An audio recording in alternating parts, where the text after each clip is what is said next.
Sí, es interesante señalar, digamos, que en América Latina este año es un año electoral porque no solamente tenemos la elección en Cuba, Colombia, sino también Brasil, México, Venezuela. 7 países eligen nuevos presidentes, nuevas autoridades, y en ese marco, este domingo pasado, Colombia y Cuba efectivamente abrieron. Ya Costa Rica lo abrió a principios de febrero, pero van a un balotaje el 1 de abril para elegir los 2 candidatos más votados. Pero como decías, Cuba eligió a los diferentes miembros que conforman el Parlamento. Que son diputados nacionales. Diputados, claro, de la Asamblea Nacional del Poder Popular. Y esto es relevante porque ellos son los que van a elegir al sucesor de Raúl Castro.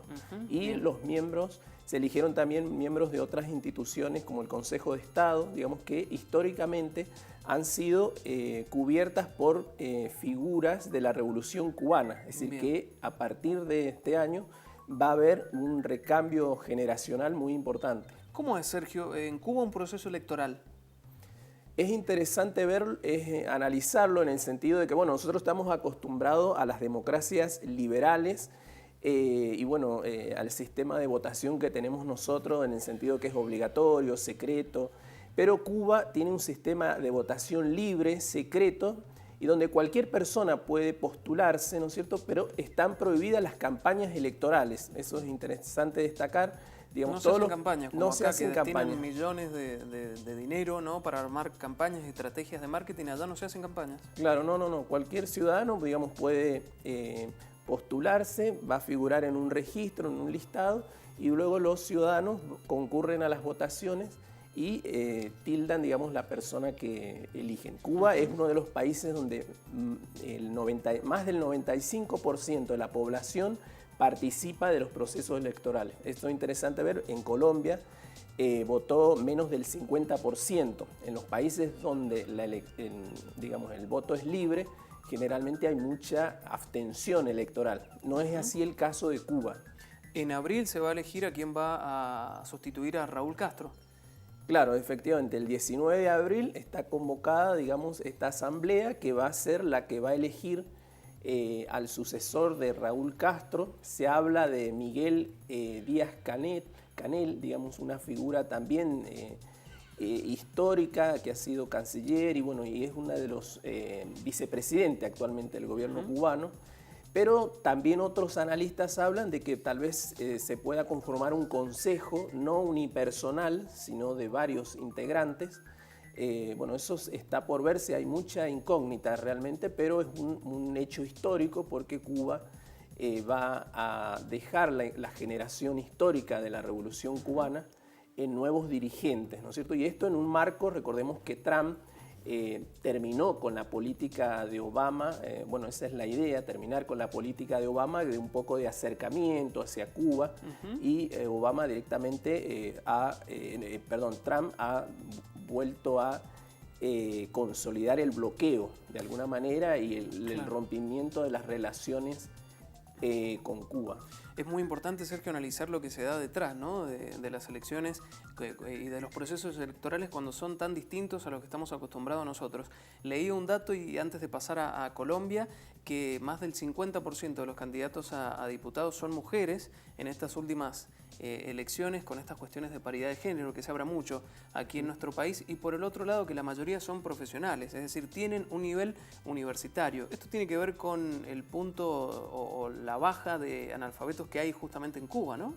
Y el índice alto de profesionalización que tiene, recordemos que en temas de educación, ciencia y tecnología ha sido, digamos, uno de los avances relevantes de los gobiernos revolucionarios cubanos, y que, bueno, a pesar del bloqueo, de los límites que plantea la imposibilidad de realizar comercio exterior como otros países, le han llevado a buen puerto el desarrollo de la ciencia y el sistema universitario. Vamos a invitar, Sergio, y agradecemos que tengamos esta posibilidad de comunicarnos directamente a través de videollamada con Amanda Ríos. Ella es parte de la Fuerza Alternativa Revolucionaria del Común, allí en Colombia, para que nos cuente justamente cómo fueron las elecciones este domingo pasado en ese país. Amanda, Lucas Laborde y Sergio Astorga te saludan desde Mendoza, Argentina. Pues sí, tardes, ya para Sergio Lucas y para la audiencia de medio en Argentina. Bueno, te agradecemos mucho el contacto. Queríamos un poco analizar esta situación. ¿Cómo fueron los comicios el domingo pasado en Colombia? Contanos. Bueno, pues desafortunadamente no podríamos dar, digamos, un panorama favorable, puesto que mientras que no se haga en el país una reforma política, definitivamente van a seguir las mismas maquinarias del establecimiento con el tema del fraude electoral, de la compra de votos a través de dinero o de otras dádivas como mercados o diferentes cuestiones, Claro. lo que hace que las elecciones evidentemente no sean democráticas en el país y que quienes tengamos unas apuestas alternativas estemos en unas condiciones de bastante desventaja frente a la maquinaria. Hubo, inclusive fue un dato muy difundido en el ámbito internacional, que hasta sacar fotocopias a última hora por falta de tarjetones este domingo pasado. Sí, sí, claro, es una cuestión, o sea, que es difícil de creer, ¿sí? Que llegue un momento en el que digan que no había tarjetones para las consultas interpartidistas y que eso se pudiera hacer a través de fotocopias. ¿Sí? A todas luces eso genera más posibilidades de fraude electoral, pero además se encontraron en varios puestos de votación tarjetones de lo que se llamó el voto de la inclusión social por la paz, en los cuales estaban rasgados, ¿sí? Y que estaban en canecas de basura. Claro. Amanda, ¿es la primera vez que la guerrilla participa de las elecciones en Colombia? Sí, claro que sí. Es la primera vez que participamos como fuerza política dentro de las elecciones, pero además también es la primera vez que quienes hemos estado en filas vamos a un puesto de votación y hemos depositado nuestro voto como una señal de que estamos cumpliendo a cabalidad el tema de los acuerdos, dejamos de ser una guerrilla para ser un movimiento o un partido político que trabaje desde todo punto de vista por el tema de la paz y sobre todo acogiéndonos a todas las cuestiones y disposiciones legales. Un gusto saludarte, Amanda.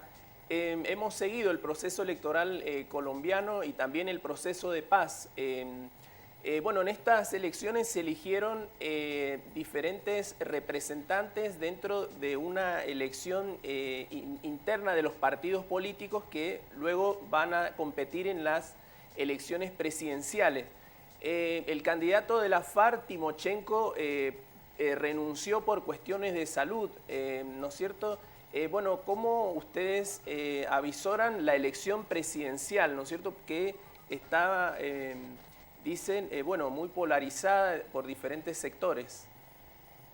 Bueno, en primer lugar, referirme a que frente a los resultados electorales para el Congreso de la República, se mira que de todas maneras continúa la hegemonía de los partidos tradicionales, pero sí hay que abonar y reconocer digamos, un aumento considerable también de expresiones alternativas y expresiones que pugnan por la paz dentro del Congreso, ¿sí?